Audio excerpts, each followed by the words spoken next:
হঠাৎ করে আমরা দেখলাম যারা বলছিল আল্লাহর আইন চাই, সৎ লোকের শাসন চাই, তারা কোরআনের আয়াত আকিমুদ্দিন দিন কায়েমের যে স্লোগান ছিল লোগো থেকে সেটা তারা সরিয়ে দিল। তারপরে আমরা দেখলাম তাদের লোগোর মধ্যে ছিল আল্লাহ শব্দ, সে আল্লাহ শব্দকেও তারা সেখান থেকে দূরীভূত করে দিল। আমরা চিন্তিত হয়ে পড়লাম।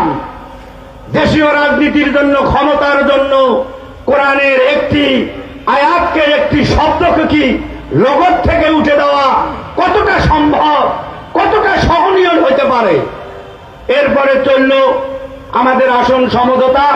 দুর্ভাগ্যের বিষয়, আমাদের কাছে তালিকা চাওয়া হয়েছিল 100 আসনের তালিকা, যেখানে আমরা উঠে আসতে পারি। সমঝোতা মানে আপনি আমি 2 জন মিলে উঠে আসবো। আমাদের তালিকা দেওয়া হয় 31টা আসন, কুড়িগ্রামের 4টে আসনের একটাও নাই। আমাদের আমির, নায়েবে আমির বলেন এটা কেমন কথা? আমার দ্বিতীয় চরমনাই, আমার হাত পাকার সেখানে চেয়ারম্যান আছে, কাজ করে, আর আমার কুড়িগ্রামে নাই। বলে না, রংপুর বিভাগে আপনাদের রেকর্ড খুব খারাপ, একটা আসনও আপনাদের হওয়ার মতো না।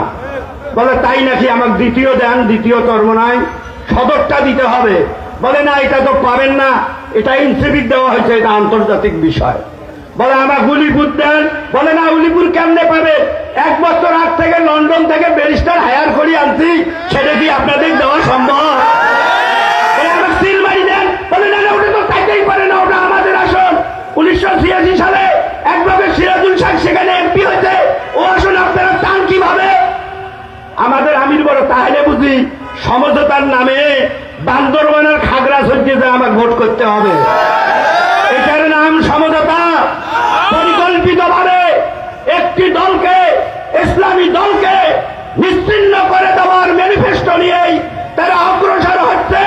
আমাদের 30-40টা আসন দিয়ে তারা সে আসনে সহযোগিতা করতো না, আর বিশ্বকে দেখাইয়া দিত বাংলাদেশে ইসলামী দল বলতে একটা দল, সেটা জামাতে ইসলাম, তাছাড়া আর কোন দলের অস্তিত্ব নেই। আল্লাহ তাআলার কাছে লাখো কোটি শুকরিয়া। আমাদের আমির, আমাদের নেতৃবৃন্দ সেটা অনুধাবন করেছেন, আমাদের দেখেছেন। আমরা মিশ্র প্রতিক্রিয়া জানিয়েছি। অতীব দুঃখের বিষয়, আমাদের আমিরগণ বলেছেন, নেতৃবৃন্দ বলেছেন 2 দিন সময় নিলাম, আমরা জানাবো। এই 2 দিনের মধ্যে জামাতের আমির খ্রিস্টান মিশনারিদের